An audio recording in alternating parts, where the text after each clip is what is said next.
think, the most legit situation yet. I miss Central Park a Yeah. little bit. Yeah, everything's kind of stable here right now. It takes all the excitement. Okay, so when we talked about what we wanted to do on this episode, I told Adam that I've been working on another post, and I've been buried in it, and then I had a thought the other day about... Who are you? I'm Tim. Oh yeah, I'm supposed to introduce... Okay, I'm Tim Urban from Wait But Why. Adam Grant from Tim's conference room. From Wharton and of Give and Take and Originals. And so we're both writers. Adam's a professor and does a lot of other things, but we've both spent probably the meat of our time writing, and if you add it all. And I know I've been creating stuff for a long time, and it took me a while before anyone was paying attention to anything I was creating. So I've experienced having what many people experience, which is they're creating stuff and it's not yet being noticed. And now the last couple of years I've experienced having more of a readership. So I got thinking about what matters and how this all works and how some of the mistakes I've made and some of the things I'm still struggling with. And I decided I was going to write a post about kind of creative careers and this kind of creative decision-making process. And so I'm still fleshing out the ideas. But as I started talking to Adam about it just off the cuff, as we were setting up the camera, I realized that this is the perfect person to talk to about this topic. And so I wanted to kind of present what I've been thinking about and then hear what Adam has to say. What is a creative career to you? Like, is it doing a job where you create something new? Is it being a writer, an artist? Where do you set the boundaries on that? I would say, because creative is the right word, because it's not necessarily just artistic. Entrepreneurs are creatives. They're creating something new. So I think it's a lot of times where you are carving like a new path that has to do with your taste and something the world needs that it doesn't have, and you're trying to give the world something that it's going to love. So that can be a startup, that can be a book, that can be a song, that can be so many different things. And so I think it applies to art and business and many other things as well. But for me, I have experience in the art and business world, and so that's kind of what I think about. But that's what I think. I think something where it's your decision to decide kind of who you are and what are you trying to create. So here's what I thought about: is there are three things that you can be aiming for as you create something. Again, whether it's a new startup or it's a new article or it's a movie or whatever it is. And the three things are: I want to do something that I think is good, that I deep down, my inner taste thinks this is great. Like, I'm so proud of this. That can be one goal. I want to create something I'm proud of and this is high quality. If someone else sent this to me, I'd be impressed. Okay, so that's the first thing. The second thing is you can be going for kind of external success. So this, on a small level, it can be showing it to your friends, a few of your friends, and they love it. Okay, that's a small level of external validation and success. All the way up to I write a book and it sells really well and gets good reviews, or people read my blog, or people listen to my music, or whatever it is. All the way up to the top, where you're like, now I'm renowned for this thing and world famous for this thing. And so the success ladder goes from small all the way to huge. So the question is, so the second thing is that can be your goal. I just one of my goals, or my only goal, is to have this be as big as possible. Ambition is the core emotion, and I want fame, and I want recognition, and all of that. That's the second thing. The third thing, these are all really separate things. The third thing is your goal can be to stay extremely true to yourself. So the first thing is, your own taste, and the second thing is ambition. The third thing is integrity. The third thing is, am I doing something that feels like my inner self, my childhood self, like this is core to me, this is what I should be doing. I wouldn't want someone else to do this because I care so much. This is my baby, that kind of thing. And so someone can think about all three of those things, but usually they end up kind of their heads in one of those places, or maybe two, and it's hard to keep thinking all three in your head. And I think, well, I have more thoughts, but first, just what are your thoughts on kind of that triangle of potential motivation? I think it's fascinating. So let's talk about each of them. Yeah. And then maybe there's some other pieces to turn it into a rhombus or Yes. something like that. Yes. So the quality, like I think this is good. I just finished reading a forthcoming book it'll debut in the fall. It's called Take Pride by this amazing social psychologist, Jessica Tracy. And there was one sentence in the book that completely stopped me in my tracks. She said, like, we all have things that we aspire to do. Why is that? And she says, well, part of it is we have great taste, but we also we want to be the one who created it. And I think that's what separates like taste as an audience member from taste as a creator, right? Is to say like, okay, I can recognize other people's work and appreciate it, but I'm so interested in this thing, or I care so much about this domain that I actually want to be the one who did this work. And if that's what's motivating you, it almost seems to merge the first and the third. It's interesting. I feel like people feel guilty about that emotion. They think it's almost like bad. ego, right? Yeah. But I actually had this interesting thought the other day because I kind of was saying to myself, what's the core? If I'm making something, right? What really is gratifying to me? And I wanted to say, is it me getting appreciated, or is it the act of creating a good piece of art? Which one? So I did the thought experiment. I said, okay, well, what if I created a great piece of art, but someone else's name went on it, and everyone thought it was theirs? Would I be satisfied? And I was like, no, not really. I don't think I'd be like, I think it would be painful, right? And so I'm like, oh no, that means that this whole thing's about me. But then I thought about the other thing. I said, well, let's do another thought experiment. What if someone else created a great piece of art, put my name on it, and everyone thought it was me? No, that would be empty. That would be terrible, right? So you need both. It's this thing. It's not just it has to be you, but it also has to be it's you need both. And what does that mean? I mean, it's interesting, right? It's fascinating. I mean, I think part of it is it would be an injustice, right? If you got credit for someone else's work or vice versa. It would just be empty. It feels There's wrong. no gratification there. I wouldn't feel satisfied by that. Your ego would have a little burst of, oh, look, everyone thinks I'm great, and then it would be guilt-ridden and self-loathing and all. You didn't earn it.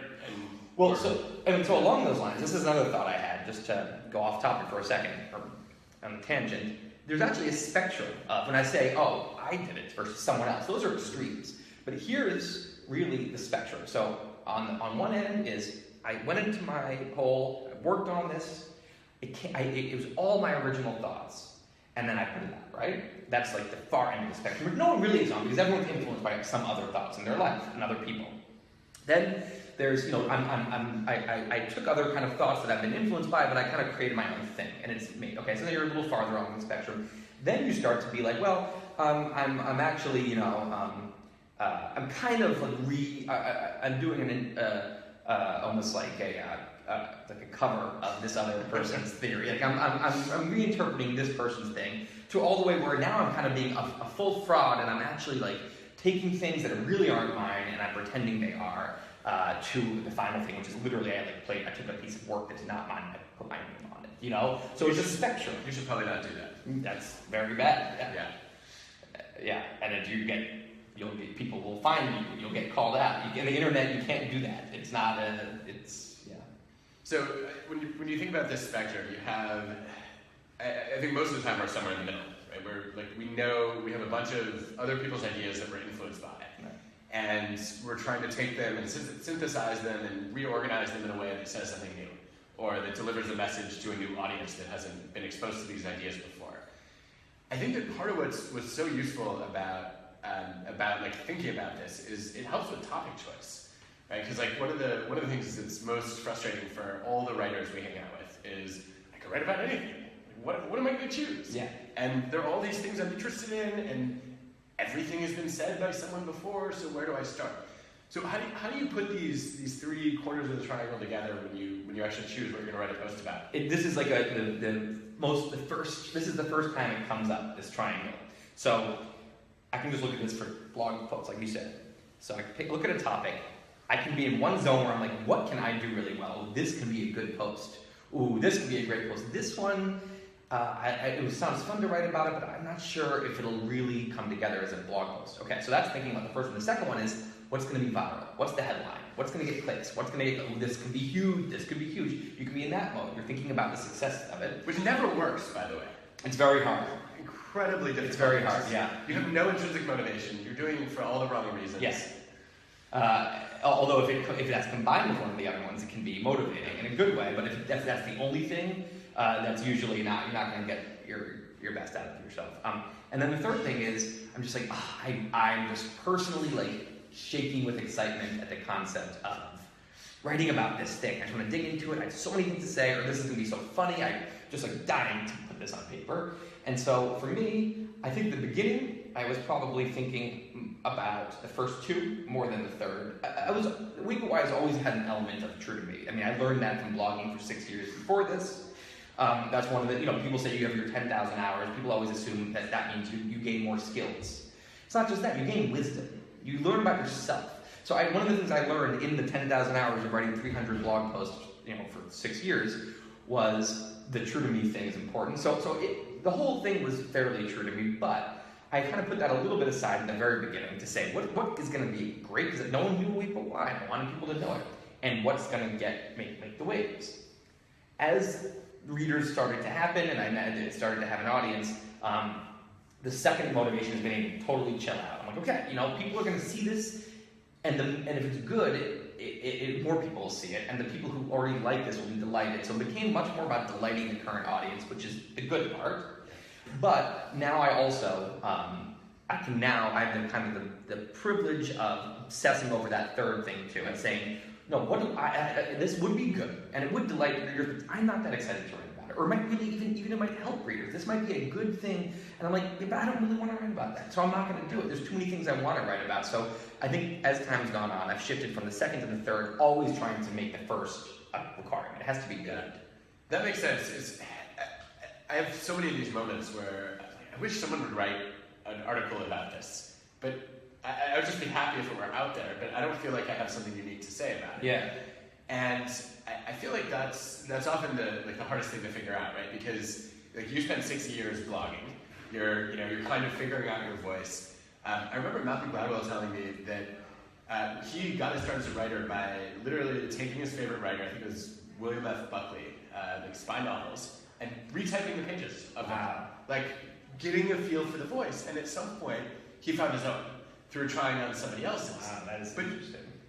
I don't think most people are going to do that, right? And a lot of creative work doesn't lend itself to that, right? Like you just might not be able to sing like your idol. And also, it's dangerous. I get worried. If I'm going to write about something, I don't want to read other articles on it because I don't want to be influenced by when I find by accident, certain sentiments coming out. So I would be scared to do that. I'd be like, that's gonna creep into my own writing too much. And you're not alone in that. One of my all-time favorite interviews when I was writing Give and Take was with George Meyer, who wrote for The Simpsons for 16 seasons. The guy never watched a single Seinfeld episode until after he was done with The Simpsons, because he was afraid that some of that sensibility or humor would work its way in, and he would commit kleptomnesia and accidentally steal somebody's idea. You know what that reminds me of? Just to jump in for a sec. I wrote musicals for a while, and I was a composer. And so you work with a lyricist, and what you're always told is, and as a composer, you don't know this, so you write a song first, the music comes first, and then you make a melody, and then what you do to show the lyricist the cadence you're looking for, you make dummy lyrics. So you just make fake lyrics that you can say, whatever you say, just something that kind of makes sense, but it's not actually a good lyric, and then they go and do it. And what I was told is the worst thing you can do is write a lyric that's actually related to the thing, because the lyricist suddenly is in that groove and it kills their fresh slate. Takes it out of it. And it actually totally hinders their creativity, while what you're supposed to do is literally nonsensical. So I would start to be like banana, papaya, I would make fruit. I was just fruit. Anyway, just like that. So it's I feel like it's just kind of a similar thing to The Simpsons. He didn't want that in his head. That anchoring effect is so hard to escape. But so let's talk about how did you figure out what is uniquely you? When do you come to a point of this is something I want to write about, as opposed to just something I'd like to read about? I think about, I try to you have to do some self-therapy, who the hell am I? Plus there's a lot of different sides of you. There's also, you can, which sides do I want to show the world? If I'm writing a blog or nonfiction, do I want to show all parts of me? Am I choosing to show only certain parts? If I'm showing one side of myself more, That's good if it's an active decision for the art's sake. If I'm saying, this is the art I make, a stand-up comedian is showing one particular side of himself on stage, because that's the art. That's a great thing if it's a choice. If you kind of have gotten bullied by your commenters and by your readers into being a little bit nicer because they get mad when you're edgy or whatever, and you actually, your taste likes edgy stuff more, someone else is deciding that for you. So you have to kind of actively think, regardless of what people are going to think, and regardless of whether it's going to be like or you have to figure out like what am I proud of in terms of something that I want everyone to associate this with me. I'm fine to scream from the hilltops. This is like what I do. This is what I write. So for me, I think about my 7-year-old self a lot. I'm like, what, because what that kid was interested in, that is core to me. Like I'm like, yeah, that is no outside world has like infiltrated and like convinced me to be interested in that. Like that was just who I was. So I think about that, but see, I never want to listen to 7-year-old me, right? Like, I like to think that my taste got better since then. I was really into space and dinosaurs. All right, well I'm still really into space and dinosaurs. That actually works. Yeah. So I guess. How about you? I mean, I think I would have been writing a lot about sports then, and I like sports now, but I just wasn't aware as a kid that like there were other things that I would one day decide were much more important. So that's the part. Well, so you've done something I haven't done yet, which is you've written books. You've had to make such a big decision, especially in my first book, the topic, right? Which is sometimes when the first book you really want to be hitting all three, but especially you want to be hitting that third one. Someone said if you want to write a book, if you're prepared to talk about it for the next 5 years, you better feel good about that topic. You're going to hate yourself every time you're going to go and do a talk on it, and inside you're saying, why am I talking about this? Even if you love the topic, you're going to be at that point. Right. Like, I can't believe I'm still talking about this. Right, so how are you able to figure that out? What is worthy of a book topic for you? Well, I think a lot of this for me was shaped by what I learned, studying psychology, right? Which has this horrible meta problem of you're studying all these things, and then the things you're studying give you insight about how you should be studying them differently. Mm-hmm. And then you're like, oh no, I need to write a meta theory of meta theories. Right. Then it's it's just an infinite loop. Right, you're too self-aware. Yes, it's bad. But one of the best pieces of advice that I ever got on topic choice was from one of my advisors who said, draw a 2x2. And one axis is how important is this topic? So that if people knew more about it, if they understood it better, their lives would be better, some problem would be solved. And then the second axis is how much has already been written about this topic? Because there are so many people, in my world, work in psychology, there's so many people who said, I want to study self-esteem or leadership. And it's like, okay, you're going to have to go read 20,000 articles and figure out if you have something new to say. Yeah. But if you want to study, something much more unusual, you might have to read 100 articles, and there's a lower chance that it's been said. So I have a 2x2 in my head a lot. And when I think about, when I was thinking about what to write my books on, it's the first time it was, what do I have to say that nobody else has written about yet? And that it was pretty clear from a couple different domains of research I've been working on, and in the case of Give and Take, it was I am studying generosity and success, and I think it's really important, right? Generosity is a core value in every human society, and we all care about success, and not a lot of people have connected the two, and they haven't done it with the framework that I've been using for the data that I have. And then the last question that I've added is, do I have something to say that is in some way counterintuitive or surprising? Mm-hmm. It's not that fun to write an entire book about something that reaffirms what people already know. It's not that fun to read. No, although it could be. It could be an entertaining, look at that. Well, then it's offering something else. It's offering entertainment. But it has to be practical, right? It could be here's some stuff you can do to be more effectively. You have to be delighting my mind in some way, so comedy can do that, or blowing my mind, and something counterintuitive can do that, right? And then I think the best stuff does both. But I feel then, once you hit those three things, this is important. This is something that not a lot of people have tackled before, and this is also something where I have something novel to say that will surprise or intrigue people. I feel that's the trifecta that works for me. You know what's really interesting is, and you talked about this 2x2, it's just jumped out at me that this is exactly what entrepreneurs trying to figure out a startup should be thinking about. Those two exact things. So first of all, how important is this? How much is this product going to change people's lives in one way or another, or this service? Is this something that people are going to want and be happy to have and their lives are better. That's one axis. And the other big axis is like that it's filling a hole. A hole by definition, meaning no one is doing this. That's the beautiful product, the Airbnb. You know, people desperately want this. They don't even know they want it, and they don't have it. If you create a great product and it's already, you know, another Twitter, you know, type thing, it's kind of like, okay, you know, people, you know, they start using it, it can help their lives, but it's not, you know, you need that quadrant that is both.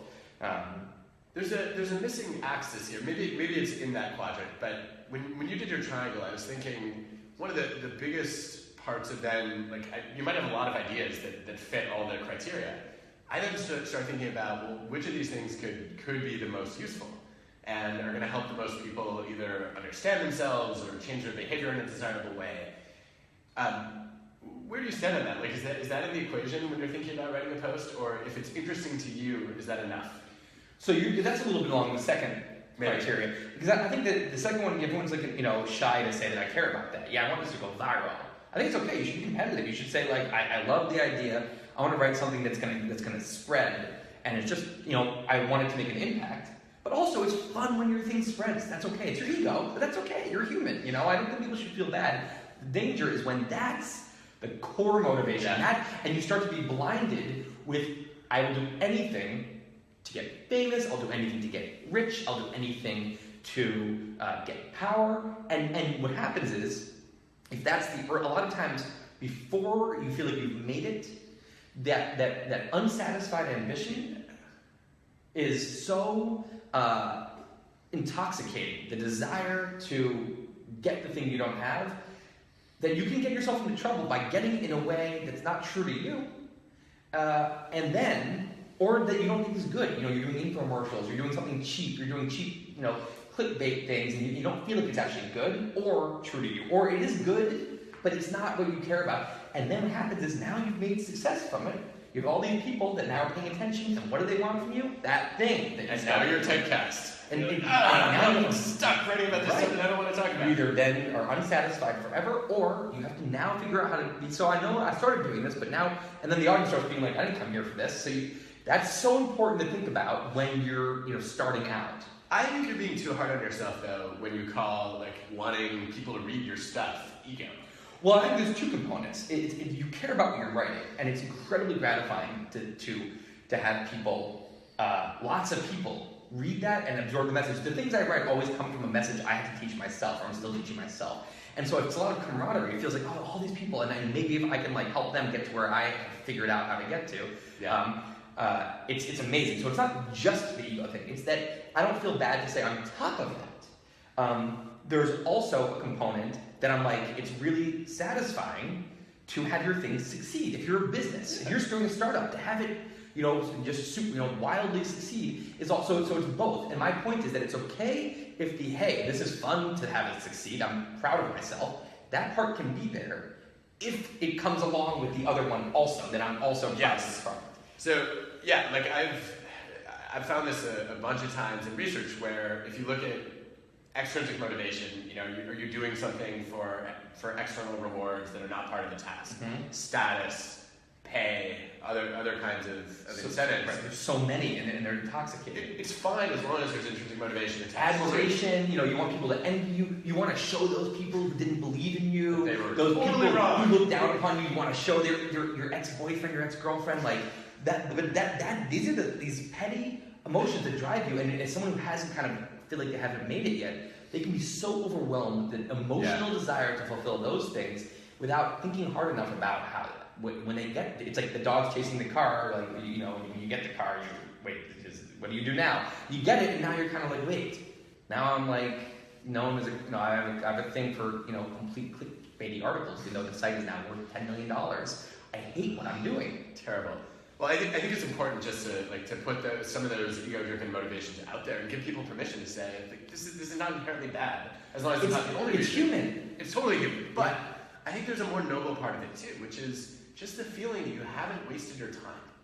I felt this now in like several parts of like several different things that I set out to do. First, it was like I remember being so caught up in grad school of whether my first papers got accepted for publication. Mm-hmm. It was like I there was people who say like, you need to get an A journal article. I'm like, I don't care about a journal. I care about somebody who's an expert in my field saying this work was quality enough that I want to publish it, which means like of all the other things I could have done, this was not a horrible choice, right? That like I have something to contribute to here. And that, I guess that validation to me was really useful. Like I didn't trust my own judgment. And I wanted other people's approval, not so much because I wanted them to like me or admire me, but because I wanted them to say, like, yes, like we believe that you can add value to this field. And then like the same thing happened when I started writing for a broader audience, that like the idea that someone would read a book, like I believe in these ideas. If you read it and you find them interesting or useful in your life, that's validating to me that the time I spent writing a book was reasonably well spent, and I shouldn't have been doing something else with that time. As opposed to you did something that people, read, that it's not doing anything for them, and they buy it because it's something that it's tantalizing to buy. It's like a clickbait version of a clickbait thing. Is there such a thing as a clickbait book, though? 50 Shades of Grey. I think a bad self-help book that promises all this stuff, and that like you're kind of full of shit. That when you it's not what you've done is not really new or helping them, but like the title is just like getting people who are in pain to feel like they need to read. This is version. So that's like the intellectual version of going to Burger King or McDonald's. Yeah, or like. This tastes really good at the moment, and then an hour later, like, what was I thinking? Or it's just deceptive too. It's making a promise you can't keep it. They already bought the book, and now I'm like have a big book deal next time. Like, I think what you're saying is, whatever I'm doing, I don't know if it's the right for me. I don't know if it's wrong. I don't know if I can do it well yet. But if this succeeds, there's real value there. There's some meaty, like real, concrete value there. One thing I think about that's a little bit a variation of that is like what I'm doing right now. I don't know what I'm going to be doing 5 years from now, let alone 20. But if what I'm diving into now, if someone told me this was going to become my thing for the next 20 years, would my first reaction be like, oh no, I'm just doing this right now, but the real thing I want to do, that's not good. I think that you should say, if someone told you were going to do it for the next 20 years, you could at least say, I'm okay with that. Like this is important. That doesn't mean you want to do it for 20 years, but you wouldn't immediately reject it. And I've done stuff. I spent a lot of time doing things where it wasn't that it was a bad thing, but I knew it wasn't me, and I said, well, I'm doing this now, but that's not the real thing. And that's not a good thing to be putting yourself into. So this gets more complicated when you do start to have people read your stuff. And then you get feedback about what they want to read. Right? So you get reader questions all the time. Where I see this most clearly is when I go give keynote speeches. There's often it's like a 45 minute speech and then 15 or 20 minutes of Q&A. Yeah. And I notice talk to talk, very often the same questions are asked. And then there's this temptation to say like, oh, people are really interested in this thing, right? Like when I wrote Give and Take, it was all about, like the workplace. And people kept asking, how do I raise a giver? As a parent, like how do I develop, values associated with generosity? And my gut reaction is to say, look, I'm an organizational psychologist, not a developmental one. I can't write about that. And then at some point, the question came up so many times that I just I needed to say something about it, just to be able to answer people's questions. And then once I had an answer to it, I was like, oh, I've given this answer 20 times. People seem to find it interesting. Now I'm going to write it down. Then it becomes the most shared thing I've ever written, even though I know nothing about children. And the question gets raised: should I write a book about this? And do you go to the taste, or do you take that feedback as I do have something to say about kids or not? How do you think about that? Because you've dealt with the same situation. Yeah, I mean the danger is letting other people define your path, and so there's a lot of people pulling on you or suggesting things, and if you're not, vigilant about it, you can end up, you can really end up looking back in 5 years and saying, how did I get so astray of what I care about? And so I think the first thing that can happen is people can be suggesting something to the point where you're like, if I do this, it'll have a big impact. It'll probably, help a lot of people, or it'll at least be, it's going to make the rounds because I can tell this is a hot topic. So that means it satisfies criteria too. That's kind of easy to turn down if you don't think it can be something you're proud of. The really hard thing is when you're like, and I can do really well at this. I could do a really good job of this. It really would truly impact a lot of people. It would also do really well, but I'm not personally excited about the topic enough to, this isn't the thing I want to be talking about at a, this isn't the topic I always want to be wishing we were talking about at a dinner party. It's not my favorite thing. And But maybe it is. Right, like when I did all the research that led into, to Give and Take, I wasn't a parent yet. Mm-hmm. And my wife and I we had kids, we had our first child before I started writing it. Our second arrived while I was writing it. And then by the time it comes out, we're expecting our third. And even since then, right, I have so many more questions about parenting.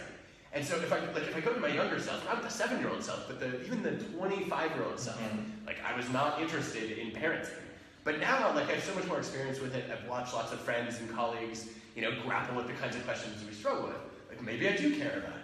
So at what point do you find yourself allowing your taste to evolve or your interest to evolve? I think your taste evolves. That's okay. If you're I do want to talk about this a lot these days, even though 7-year-old Tim didn't care about that, or 25-year-old Tim didn't care about that. That's great. Go for it. I'm saying it's if you're okay, I guess I'll write about that. You're not that excited, and if someone asks that in the Q&A, you're like, okay, yeah, we can talk about this, and then someone else asks something, you light up. Yeah, you can talk about it forever. And I feel like if it's not the kind of thing you wish you were talking about at a dinner party, I don't think you should spend a lot of time writing about it. One article is one thing, but a book is another thing. So I think for something that's really important, like a book or just a career, whether it's an entrepreneurial career or an artistic career, I think you should be thinking about all three of these things. Look, you need the success part. If you can't make a living doing it, it's not going to last, right? So you need it. Success. Some people want to make a living, and that's good enough for them, and that's great. Other people, their ego will need them to be more recognized. Fine, figure out what you need. So you need to get that something there, but then beyond that, I think it's so important to pay close attention to the other two things. And again, the success thing gets tied into sometimes with what's good, but something your taste is really proud of, that's important. But then that third thing is the thing I think is just so. I see so many people, and I've been there myself in 4 different dead-end career paths that I ended up, not going down. When you got excited about the first and second thing, this is going to be good. Oh my God, everyone's going to want this, and you didn't think hard enough about, could I do this for 20 years? Well, no, but no, stop there. Don't do it. And there's a litmus test for that, or at least this is what I found is useful. Is I find is as somebody who's interested in lots of things, I can get excited about just about any topic, initially. Yes. And then you start working on it, especially when you've committed to someone else that you're going to do it. And you're like, what in the world was I thinking? Why am I doing this? This should never Excitable happen. people are in danger because they can get excited and you can forget that you don't care. Yes, and you assume that the emotion you feel the moment you have the idea is going to carry you through. Totally. I do this all the time. And it fades. Post topics, yeah. So the only way that I've developed... That's going to be a bad feeling if you have a book deal and you're working on it and you're like, I don't care about this anymore. I hope that never happens. Who is that other person who's excited about that? Right. That's not me. I found the only way that I've been able to deal with that is when I have an idea, I put it in a file and I put it away for at least 3 weeks. And then when I come back to it, I read through. And half the time I'm like, why did I even write that idea down? It's totally uninteresting. That is a good test. And that, because then if there's enough consistency between past me and current me, I'm excited about it. And then the next step is I have a conversation with someone about it who knows nothing about the topic. And if I'm not excited to share it, and they're not interested in it, even though it's not in their wheelhouse, I'm done. Right. And that has helped me avoid some of the worst ones. What about you? How do you figure out whether you're going to stay enthusiastic about something? I think your test is great, especially for something like a book. For me, it's I'm trying to get things out.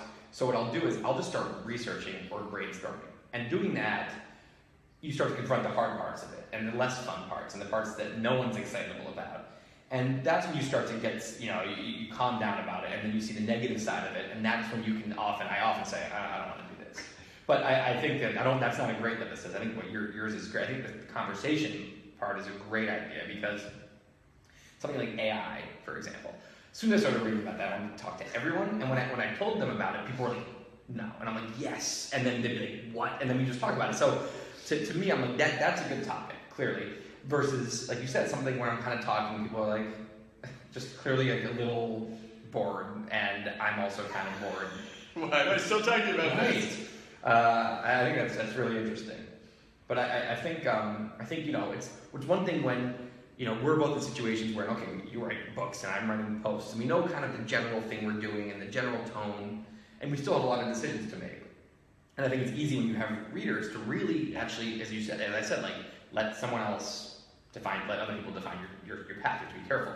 But I think that it's really important for like all these people that are where both of us were a few years ago and trying to get anyone to notice what we're doing, to just stop for a second and make sure that when you catch the car, you're a dog, and you catch the car, you actually have something to do. You're like excited to have caught the car, because it's just such a short-sighted pitfall to dive headfirst into something that's not true. You people will end up, I think, unhappy if it's not something that's true to them. I think that's a huge risk, and I guess the question I would ask anybody who's in that position is someone who's very close to me, who's written 2 novels and never shown a single person a sentence of those novels.